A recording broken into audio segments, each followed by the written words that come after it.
রাসূল সাল্লাল্লাহু আলাইহি ওয়াসাল্লাম কি আল্লাহকে মেরাজে গিয়ে নিজ চোখে দেখেছেন? জি না, এই চোখ আল্লাহকে দেখতে পারবে না, উনি জিবরাইলকে দেখেছেন। রাসূলুল্লাহ মেরাজে গিয়েছেন সশরীরে, এই কথার অবিশ্বাসকারী কাফের। কারণ মেরাজের কথা কোরআন শরীফের আয়াত দিয়ে প্রমাণিত, আর অসংখ্য মুতাওয়াতির হাদিস আছে। ইবনে হাজার আসকালানি বলেন, ইন্নাল আখবারা বিমিরাজিন নবী সাল্লাল্লাহু আলাইহি ওয়াসাল্লাম ক্বাদ বালাগা হাদ্দাত তাওয়াতুর। রাসূলুল্লাহ যে মেরাজে জাগ্রত অবস্থায় গেছেন সশরীরে, স্বপ্ন যোগে না, রুহানি ভাবে না, জিসমানি ভাবে রাসূলুল্লাহ গিয়েছেন আল্লাহর কাছে। এটা মুতাওয়াতির হাদিস দিয়ে প্রমাণিত। মুতাওয়াতির হাদিস অস্বীকারী কি? কাফের। কোরআনের আয়াত অস্বীকারী কি? একটি বিষয়ে মুহাদ্দিসগণ মতভেদ করছেন যে আল্লাহর রাসূল আল্লাহকে চর্ম চোখে দেখছেন কিনা। কথা বুঝতেছেন? কিন্তু গ্রহণযোগ্য মত, রাসূলুল্লাহ আল্লাহকে কপালের দুই চোখ দিয়ে দেখছেন। আল্লাহকে কপালের দুই চোখ দিয়ে দেখছেন। যত কথা আছে সব কথা পরে হবে ইনশাআল্লাহ। আমরা আজকে শুরুতেই পবিত্র কোরআন এবং সহিহ হাদিসের দিকে চলে যাব। এই পবিত্র কোরআন সহিহ হাদিসের দিকে যাওয়ার পূর্বে খুবই গুরুত্বপূর্ণ দুটি কথা আছে। প্রথম কথা হচ্ছে, আপনি ওই সমস্ত মানুষের কাতারে পড়েননি তো যে সমস্ত মানুষের হৃদয়ে আল্লাহ সিলমোহর মেরে দিয়েছেন? আশা করি আপনি পড়েননি। আমি আশা করি আপনার দিল মন যথেষ্ট নরম রয়েছে।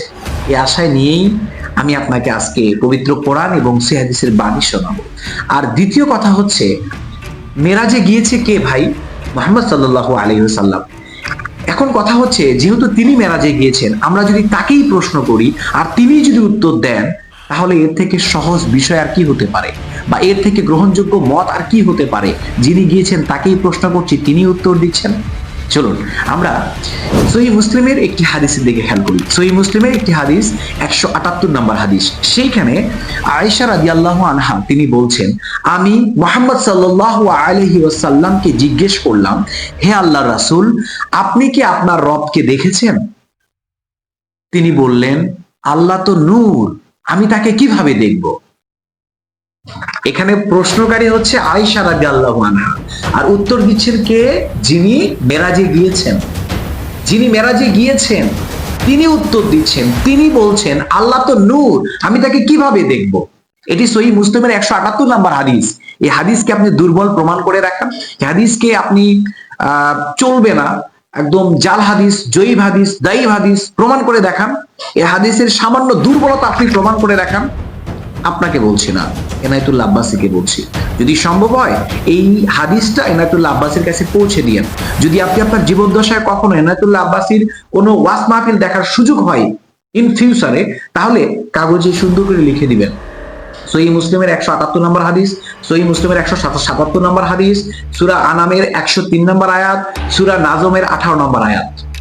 এভাবে লিখে দিয়ে বলবেন যে এইগুলার অর্থগুলো আমাকে একটু বলেন, এবং এই হাদিস এবং এই কোরআনের আয়াতগুলো মিথ্যা, এইগুলা চলবে না, এগুলো দুর্বলতা আছে, এইটা আপনাকে প্রমাণ করে দেখাতে হবে। এভাবে আপনি লিখে আপনার প্রিয় শায়েখ এনায়েতুল্লাহ আব্বাসের হাতে দিবেন। সম্মানিত দিনী ভাই বোন আমার, আমি আপনাকে আরো হাদিস বলছি। সহিহ মুসলিমের 177 নম্বর হাদিস। এখানে আয়েশা রাদিয়াল্লাহু আনহা তিনি বলছেন যে ব্যক্তি দাবি করে যে মুহাম্মদ সাল্লাল্লাহু আলাইহি ওয়াসাল্লাম তিনি তার রবকে দেখেছেন, তো সে আল্লাহর প্রতি মিথ্যা আরোপ করলো। আল্লাহু আকবার! এত বড় স্পর্ধা কেউ কি করবে? কেউ যদি দাবি করে যে আল্লাহর রাসূল তার রবকে দেখেছে, তাহলে সে আল্লাহর প্রতি মিথ্যা আরোপ করলো। ভাবতে পারেন? সহিহ মুসলিমের 177 নম্বর হাদিস। আমি এনায়েতুল্লাহ আব্বাস থেকে বলতে চাই, এই হাদিসটি আপনি দুর্বলতা প্রমাণ করবেন, জাল জয়ীফ, এটা আপনি প্রমাণ করিয়েন। সহিহ মুসলিমের 177 নম্বর হাদিস, 178 নম্বর হাদিস, দুইটা হাদিস বলা হয়ে গেল। সহিহ মুসলিমের 181 নম্বর হাদিস, আল্লাহ রাসূল সাল্লাল্লাহু আলাইহি ওয়াসাল্লাম এবার তিনি নিজেই বলছেন যে তোমরা তোমাদের রবকে ততক্ষণ পর্যন্ত দেখতে পারবে না যতক্ষণ পর্যন্ত তোমরা মৃত্যুবরণ করবে না। সম্মানিত দিনী ভাই ও বোন আমার, সূরা আনামের 103 নম্বর আয়াতে আল্লাহ মহান রব্বুল আলামিন বলছেন, কোন চোখ আল্লাহকে দেখতে পারে না, কিন্তু আল্লাহ প্রত্যেক চোখকেই দেখেন। সূরা নাজম এর 18 নম্বর আয়াতে আল্লাহ মহান রব্বুল আলামিন বলছে যে সে বলতে আল্লাহ নবীকে বলছে, নবী আমার দিক নির্দেশনাগুলো, আমার নিদর্শনগুলো তিনি দেখেছেন, তিনি আমার নির্দেশনা দেখেছেন, মানে নিদর্শন যত রয়েছে সমস্ত নিদর্শন আল্লাহ রাসূল দেখেছেন, এটা তিনি বললেন পবিত্র কোরআন। তো আপনার এগুলো জটিল লাগতেছে না? এত জটিলের দিকে যাওয়ার দরকার নেই। 178 নম্বর হাদিস, আয়েশা রাদিয়াল্লাহু আনহু আল্লাহ রাসূল সাল্লাল্লাহু আলাইহি সাল্লামকে প্রশ্ন করলেন, আর তিনি সরাসরি উত্তর দিলেন যে তিনি তার রবকে দেখেন। এই হাদিসকে মিথ্যা প্রমাণ করেন, এই হাদিসকে মিথ্যা প্রমাণ করেন, দুর্বলতা আছে প্রমাণ করেন, জাল হাদিস প্রমাণ করেন, যা মনে চায় তাই প্রমাণ করেন। আশা করি ইনশাআল্লাহ যদি আপনাকে কিয়ামত পর্যন্ত সময় দেওয়া হয়, আপনি এই হাদিসের সামান্য থেকে সামান্য দুর্বলতা প্রমাণ করতে পারবেন না ইনশাআল্লাহ। সম্মানিত দিনী ভাই বোন আমার, ওই যে বলেছিলাম আপনাকে যে আপনার হৃদয় কি ওই সমস্ত ব্যক্তিদের কাতারে পড়েছে নাকি যে সমস্ত ব্যক্তিদের আল্লাহ সিল মেরে দিয়েছেন? আশা করি না। আমি আশা করি সেই কাতারে আপনি পড়েন। সম্মানিত দিনী ভাই বোন আমার, সহিহ বুখারীর 107 নম্বর হাদিস, সেখানে আল্লাহ রাসূল সাল্লাল্লাহু আলাইহি ওয়াসাল্লাম বলছেন, কেউ যদি আমার উপর এমন কিছু কথা বলে যা আমি বলিনি বা যা আমি করিনি, কেউ যদি এমন কিছু বলে যা আমি বলিনি করিনি, অর্থাৎ আমার উপর মিথ্যা আরোপ করে, সে যেন তার জায়গা জাহান্নামে করে নিল। আসুন আমরা না বুঝে না জেনে কোনো কথা না বলি, শুধুমাত্র মাযহাবকে টিকানোর জন্য, নিজের ইগোকে ঠিক রাখার জন্য আমরা হাদিসকে মানবো না, হাদিস সামনে আনবো না, পবিত্র কোরআনের আয়াতগুলিকে উল্টাপাল্টা করে ব্যাখ্যা করব, এমনটা যেন না করি। সম্মানিত দিনী ভাই বোন আমার, আপনার কাছে আবারও অনুরোধ রইল, যদি আপনাদের ভিতরে এমন কেউ থেকে থাকেন যে এনায়েতুল্লাহ আব্বাসীর ওয়াজ মাহফিল দেখে থাকেন, এমন যদি কেউ থেকে থাকেন, তাহলে আমি আরেকবার বলছি, একটু নোট করে নেন।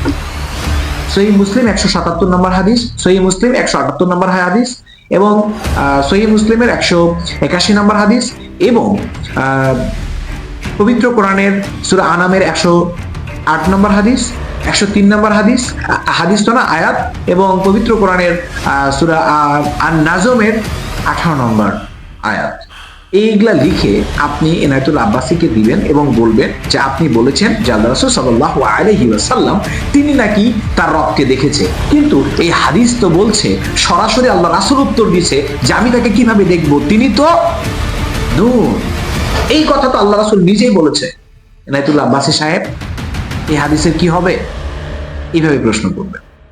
আশা করি তিনি সঠিক উত্তর দিতে বাধ্য হবেন। সম্মানিত দিনী ভাই বোন আমার, এই পর্যায়ে একটি গুরুত্বপূর্ণ কথা আপনাকে জানিয়ে রাখি, আমি ব্যক্তিগত কোনো আক্রমণের জন্য নয়, আমি কাউকে অপমান করার উদ্দেশ্য নয়, বরং তিনি একজন বড় মাপের আলেম, অনেক জ্ঞান গরিমা তার রয়েছে, অসংখ্য জ্ঞান গরিমা রয়েছে, যার ধারে কাছে আমি নেই, এটা আমি স্বীকার করি। কিন্তু কথা হচ্ছে, আপনি এত বড় আলেম হয়ে এই যে তরতাজা সহিহ হাদিসগুলো আপনি সামনে থাকার পরেও আপনি প্রচার করছেন না, আপনি আপনার ব্যক্তিগত মত প্রচার করছেন, এই জন্যই, শুধুমাত্র এই জন্যই এই কথাগুলো বলা, এই হাদিসগুলোকে সামনে আনা, আপনার সাথে প্রতিযোগিতা করে আমি জানি আপনি জানেন না বিষয় এরকম করে কখনো সামনে আনিনি। সম্মানিত দিনী ভাই বোন আমার, এই পর্যায়ের কথা না বাড়িয়ে আমার ভুল ত্রুটির জন্য মহান রবের কাছে প্রার্থনা করছি।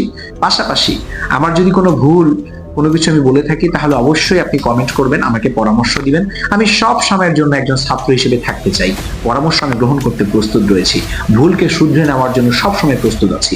মহান রব্বুল আলামিন আমাদের প্রত্যেককেই যেন এই মন মানসিকতা দেয়, পাশাপাশি পবিত্র কোরআন এবং সহিহ হাদিসের আলোকে আমাদের জীবনকে, আমাদের আমলগুলোকে চালিয়ে নেওয়ার তৌফিক দান করে, এই আশায়, এই কামনায় আজকের ভিডিওটা আমরা এখানেই শেষ করছি। আবারও দেখা হবে ইসলামিক নতুন কোনো ভিডিওতে ইনশাআল্লাহ।